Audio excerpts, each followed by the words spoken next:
Melepas Bahar Smith, Polres Metro Tangerang Kota ada apa? Penetapan status tersangka terhadap Bahar Smith dalam kasus dugaan pengeroyokan anggota Banser, Rida, memicu gelombang tanya di tengah masyarakat.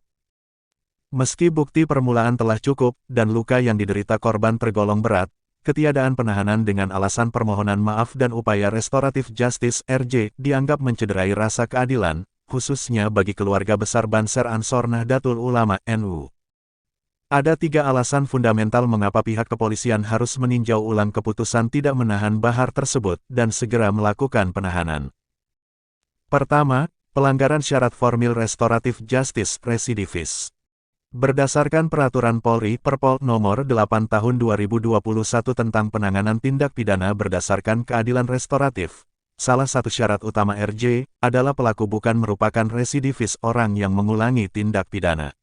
Bahar Smith tercatat telah berulang kali masuk penjara, bahkan dengan jenis kasus yang serupa, penganiayaan.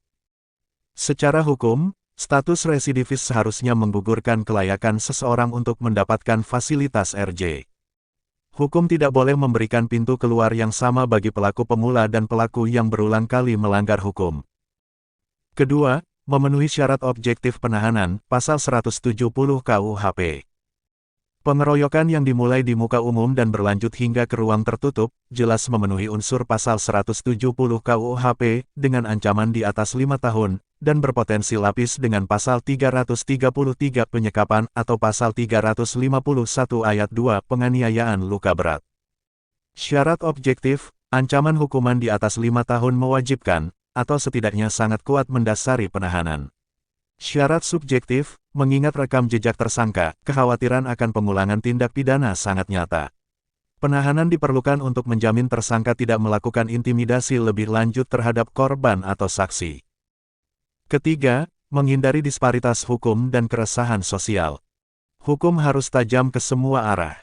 Ketika pengeroyokan menyebabkan luka berat, negara hadir untuk menghukum perbuatannya, bukan sekadar memfasilitasi maaf.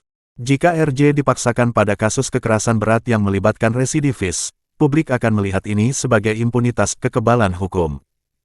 Kasus ini bukan sekadar urusan personal antara pelaku dan korban, melainkan menyangkut ketertiban umum. Membiarkan tersangka pengeroyokan luka berat tetap bebas tanpa penahanan, berisiko memicu gesekan antar kelompok di akar rumput yang merasa keadilan tidak ditegakkan secara proporsional. Secara hukum dan struktural, Kapolres bertanggung jawab penuh atas segala proses penyidikan yang terjadi di wilayah hukumnya. Jika seorang tersangka yang memenuhi syarat penahanan ancaman di atas 5 tahun dan residivis ternyata tidak ditahan atau diberikan fasilitas restoratif justice RJ yang tidak sesuai aturan, maka tanggung jawab ada di tangan Kapolres. Meskipun pemeriksaan dilakukan oleh penyidik di Satuan Reserse Kriminal Satreskrim, setiap keputusan strategis, terutama kasus yang menjadi perhatian publik atau melibatkan tokoh, biasanya dilaporkan kepada Kapolres melalui mekanisme gelar perkara. Keputusan untuk menahan atau tidak menahan tersangka adalah diskresi pilihan yang di bawah pengawasan Kapolres. Hampir semua dokumen administratif penting dalam penyidikan memerlukan tanda tangan atau persetujuan pimpinan, sprindik, surat perintah penyidikan, dasar dimulainya kasus. SP-Han, surat perintah penahanan. Jika tidak ada penahanan, Kapolres atau Kasat Reskrim harus memberikan alasan kuat mengapa diskresi itu diambil.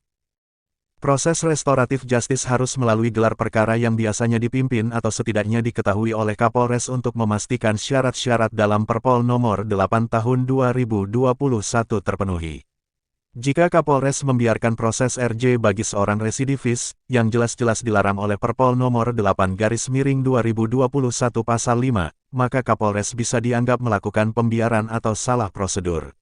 Kapolres tidak bisa berlepas tangan dengan alasan itu urusan penyidik. Di mata hukum, keberhasilan atau kegagalan penegakan hukum di sebuah kabupaten atau kota adalah cermin kinerja Kapolresnya. Kepolisian RI harus berdiri tegak di atas aturan yang mereka buat sendiri. Maaf adalah urusan moral, namun pertanggungjawaban pidana adalah urusan negara. Kami mendesak pihak kepolisian untuk, pertama, segera melakukan penahanan demi kepastian hukum dan mencegah pengulangan pidana. Kedua, menolak upaya restoratif justice, mengingat status tersangka sebagai residivis dan beratnya luka korban. Keadilan tidak boleh dikompromikan hanya dengan selembar surat kesepakatan jika hukum itu sendiri telah dilecehkan berkali-kali. Memaafkan adalah hak korban, namun menghukum pelaku adalah kewajiban negara. Ketika pengulangan kejahatan, residivisme, dipandang sebelah mata, saat itulah negara memberi izin bagi kekerasan baru untuk lahir. Jangan biarkan restoratif justice menjadi topeng bagi imunitas. Tegakkan hukum seadil-adilnya, atau bersiaplah melihat kepercayaan masyarakat runtuh sepenuhnya. Integritas Polri dipertaruhkan pada keberaniannya menahan mereka yang merasa di atas hukum. Keadilan yang tertunda adalah ketidakadilan yang nyata, justice delayed is justice denied. Jangan sampai desakan publik lebih kuat daripada nurani penegak hukum. Tahan pelakunya, tegakkan pasalnya, dan kembalikan marwah hukum ke tempat yang semestinya. Hukum harus menjadi panglima, bukan pelayan bagi mereka yang terbiasa melanggarnya. Jika keadilan hari ini bisa dikompromikan, jangan salahkan jika esok hari rakyat mencari keadilannya sendiri. Jika restoratif justice dipaksakan bagi pelaku yang berulang kali menumpahkan darah sesama, maka hukum bukan lagi menjadi panglima, melainkan hanya menjadi sekadar pelayan kepentingan. Keadilan yang tertunda adalah ketidakadilan yang nyata, justice delayed is justice denied. Kami mendesak Polres Metro Tangerang Kota untuk tegak lurus pada aturan, tolak RJ bagi residivis, tahan pelaku, dan kembalikan marwah hukum ke tempat yang semestinya. Penulis, Kiai Haji Imaduddin Usman Al-Bantani.